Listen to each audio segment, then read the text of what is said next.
Big boss season 8 అంతా కూడా ట్విస్టుల మీద ట్విస్టులతో కొనసాగుతుందని చెప్పడంలో ఎలాంటి సందేహం లేదు. ఇక ఇందులో భాగంగా బిగ్ బాస్ హౌస్లో ఈ వారం డబుల్ ఎలిమినేషన్ ఉంటుందని అందరూ ఫిక్స్ అయ్యారు. ఇక అందరూ ఫిక్స్ అయినట్టే ఎట్టకేలకు ఈ వారం డబుల్ ఎలిమినేషన్తో అనౌన్స్ చేశారు హోస్ట్ నాగార్జున గారు.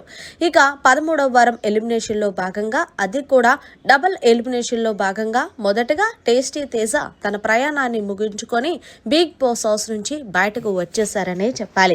ఇక టేస్టీ తేజ ఎలిమినేట్ అవ్వడానికి చాలా కారణాలు ఉన్నాయి. ముఖ్యంగా అవినాష్ అలాగే రోహిణి వీళ్ళిద్దరితో తప్ప మిగిలిన హౌస్మేట్స్ తో అంత పెద్దగా వ్యవహరించింది లేదు. అంతేకాకుండా చిన్నదానికి కూడా పెద్దదానిలా రియాక్ట్ అవ్వడం, ఉన్నది లేనిది క్రియేట్ చేసుకోవడం, ఏదేదో కంటెంట్ కోసం మాట్లాడటం ఇలా టేస్టీ తేజకి మైనస్ గా మారాయనే చెప్పాలి. కామెడీ పరంగా అయితే ఓకే గాని అలాగే కొన్ని మాటలైతే హద్దులు దాటేవాడనే చెప్పాలి. అంతేకాకుండా నిన్న ప్రేరణ విషయంలో అనవసరంగా దూరి మరింత బ్యాడ్ అయ్యాడని చెప్పాలి టేస్టీ తేజ. ఎటకేలకు టేస్టీ తేజ గేమ్ పరంగా ఓకే అనిపించుకున్నా సరే నన్నెందుకే తీసుకోలేదు గేమ్లు అంటూ నానా రాద్ధాంతం చేసేవాడు.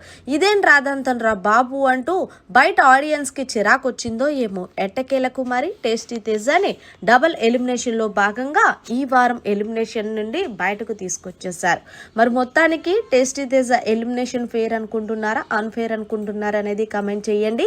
అలాగే ఈ ఎలిమినేషన్ సాటర్డే ఎపిసోడ్లోనే చూపించబోతున్నారు. ఇంకొక డబల్ ఎలిమినేషన్ కాబట్టి మరొకరు ఎలిమినేషన్లో భాగంగా ఎవరు బలవుతారనేది చూడాలి. మరి మీరేమనుకుంటున్నారనేది, ఎవరు ఎలిమినేట్ అవుతారనేది సండే ఎపిసోడ్లో కామెంట్ చేసి తెలియచేయండి.